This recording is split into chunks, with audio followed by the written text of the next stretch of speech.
Lonnie Johnson, he played on dozens of cuts with him and Lonnie Johnson, just the two of them. And when I met him, he said, "You play in Chicago, right?" I said, "Yeah, I do." He said, "You don't live there, do you?" I said, "No." He said, "Well, next time you're playing there, here's my phone number.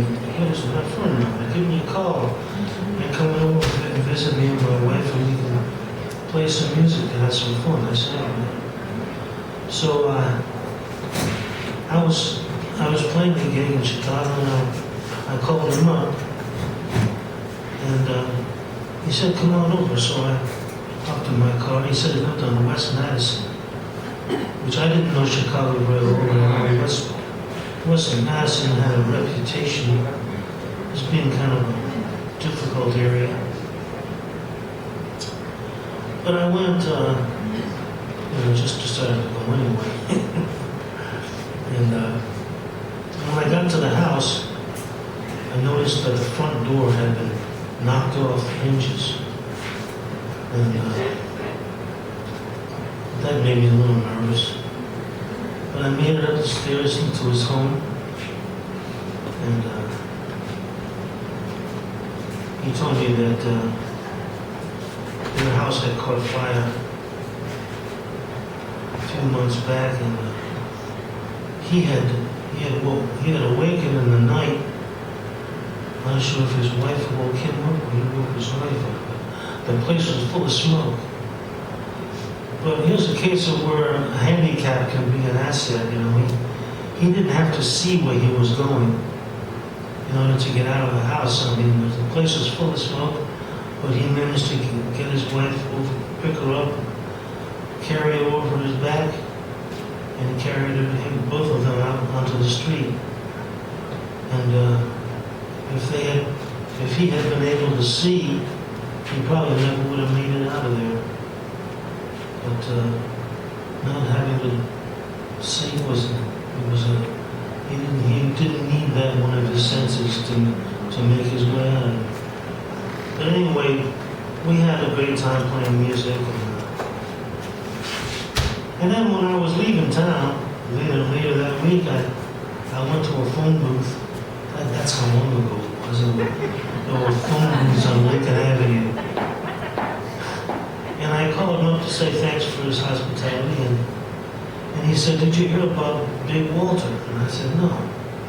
And he said, "Well, Big Walter Horton died last night. They found him dead on the sidewalk." I said, "Damn it. There's no indication of any foul play or anything. The good Lord just took that time to take his soul, I guess. It was just his time was up, And I had been to a blues club a couple of nights earlier where Big Walter was playing harmonica, and he had Sonny Lane Slim on the piano, S.P. Leary on the drums, and who else was there? I can't remember who else was there, but it was a great band. And some of the images that I remember seeing of Walter performing in that little blues club kind of put into this little, what you might call,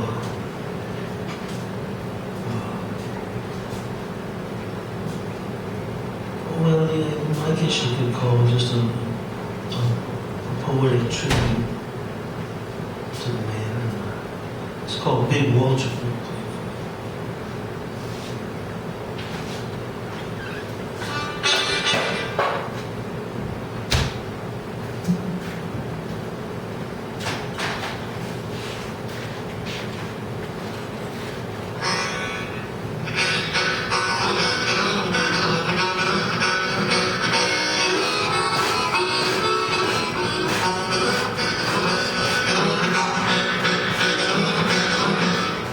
John Davis told me that Sonny Lamb called him up.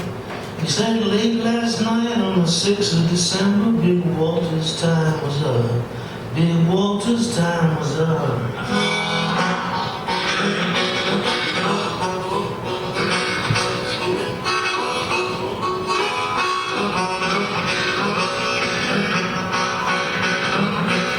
He said Sonny Lane was gonna call Muddy and give him terrible news that the world no longer would be able to see Big Walter Horton sing his blues.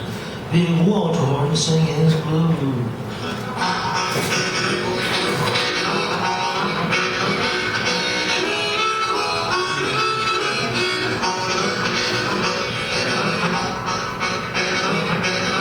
In his hands he held a silver harp through which the smoky music swelled, and he walked through the crowds of the fans he loved, and he sang what the people felt. He sang what the people felt.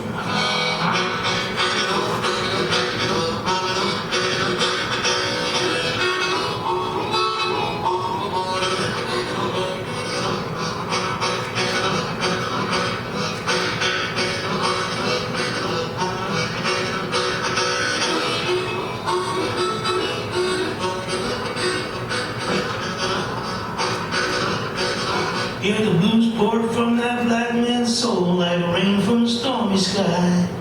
He could make you want to jump for joy. He brought tears to a strong man's eye. He could bring tears to a strong man's eye.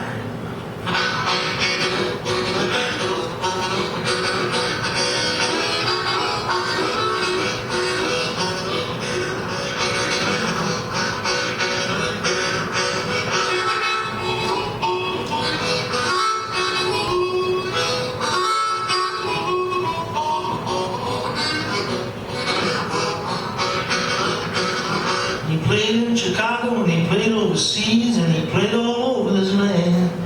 And no matter where he